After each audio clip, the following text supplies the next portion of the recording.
So now we're back. Dr. Scanner was gracious to give us some props to be able to discuss this. But again, we're talking about the material that the actual teeth are going to be made of. And this is something that, again, having gone through multiple consultations, not only with my mom, but even myself, and having talked with a lot of patients around this country, I understand this is something that's usually blown by and meaning not paid attention. So I asked Dr. Scanner if we had some examples of the zirconia of the substructure that we've been talking about. So right now, what are we looking at? This is zirconia. Before telling you what I'm looking at, do you like something like this in your mouth? Yeah. So this is a classic example. This is where I said that monolithic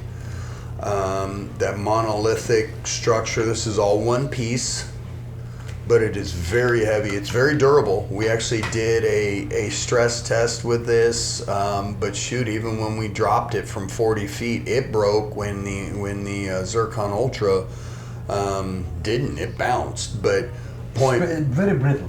Yeah, it's durable, but it's also can shatter. Again, I'm learning that. So again, it's very heavy. I mean, very heavy, and again, it makes, especially if you got both packing nice sounds. I mean that, and yet this is what blew me away is that everybody we went to. When it came to, I'm talking the major national brands, the ones that spend all the money on the marketing efforts that you see, they said, this is the Cadillac. You gotta be kidding me.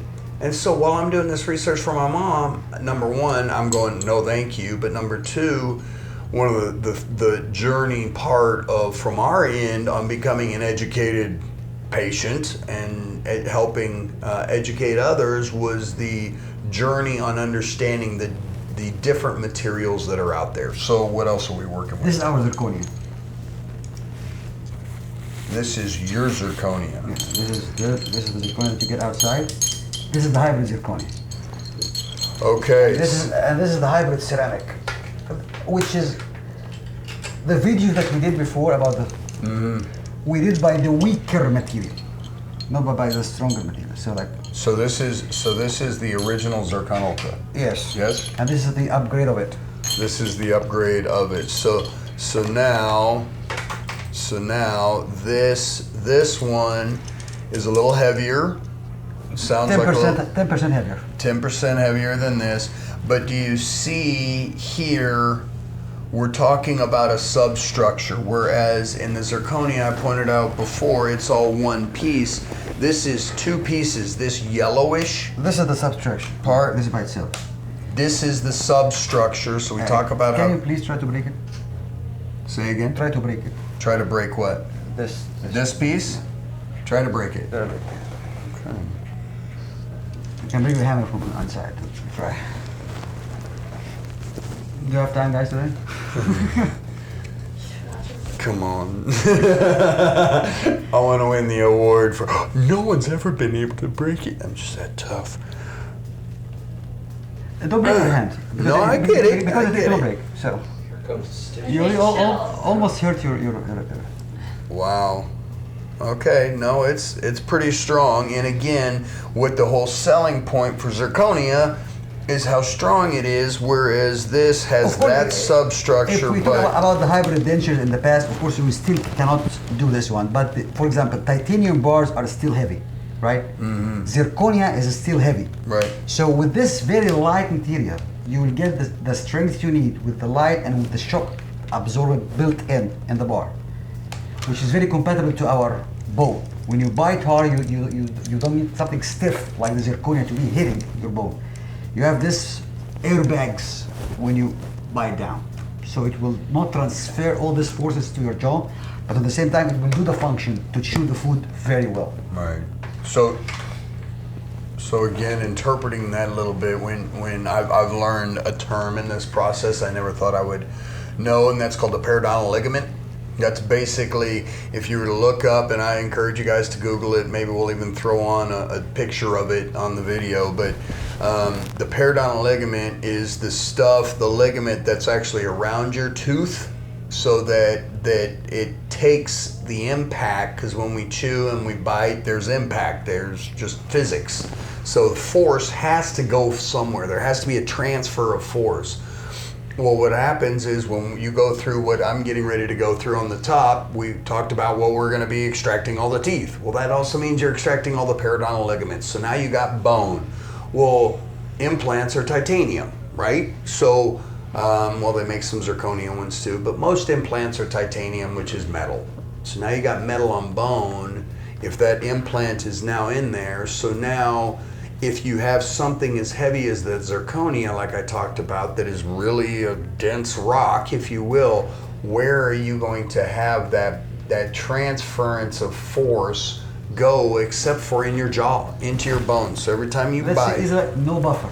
yeah, It's zirconia implants right away, no buffer. You don't have this this shock absorber in the middle to take this force like the periodontal ligament used to have. yeah. This is our new periodontal ligament, let's say. Take the shock. It's the buffer. It's the between the actual prosthesis and the implant. Right or wrong? Completely agree. Yeah.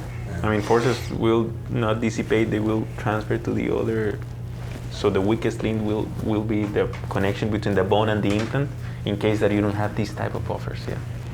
So what would happen? Let's walk through that. So tell me, if you don't have that buffer, like we're talking about, which again, just to get back to it, the substructure on this has a buffer. So when he asked me to try to break that piece is almost like fiberglass, or where it's very strong, but it also it's got a shock absorption tendency to it. It's not just transference of force, not like steel. It's more like fiberglass that will actually take some of the impact. Agreed? Is Yes. that a very simplistic way to kind of put it? So now that middle piece, you know, when I've done my research in going through all these different consultations that I've gone through, you know, the top one that everybody talks about on the zirconia piece, now you actually have something that takes that impact, which I'm excited about. I mean, I'm 43. I hope to live a long time. I hope to never have to deal with my top again, except for good hygiene and good maintenance. That's it. Is that a viable hope for me? Right? Is that, Yes. I'm 43. If I get this done and I take care of it, should I have to mess with my top anymore? You need to take care of it all the time, like you said. I mean, the teeth and the implants are not. I mean, they're artificial. Okay, so you're not going to have cavities, but your gums are still natural gums. So you need to take care of your gums, because yes, you may have peri-implant, that's what we call disease. I mean, gum disease around your implants if you don't take care of that. So you need to take care, and you need to be very efficient with that, of course, because you're going to start having gum issues if you don't do that. Okay. This prosthesis gives you the chance as if you are having your teeth one more time. Take care of it now. Now you have another chance, right? Okay. After what happened, Right. whatever is the history, behind our back. Yeah. But now we have another new set. According to literature, it's almost 95 to 98% of our original teeth efficiency, right? Okay. So take it and take care of it. Use your water pick, use your brushing, take care of your gums. Now you have another chance. So We're gonna have a specific video on the hygiene piece of this, but again, let's for the sake of argument, I do what I'm supposed to do. Can I feel comfortable that I'm not gonna have much issues, that this can last me a lifetime? That's the idea, yes. Yes. I mean, like a car, if you don't take care, depending on what you buy and all that, you may have to fix things. But of course, the idea is that with these type of materials, they're very strong, but you have that buffer. So we're trying to manage all the different factors where you may have complications. Of course, the implants will be in the good position. The soft tissue will be managed the right way, because as I said, this is always multiple factors. We're trying to manage everything based on the planning, diagnostic, and all that. So if we manage everything the right way, you won't have any issue. Now you just need to take care. If you do it, you will have it for life. Okay.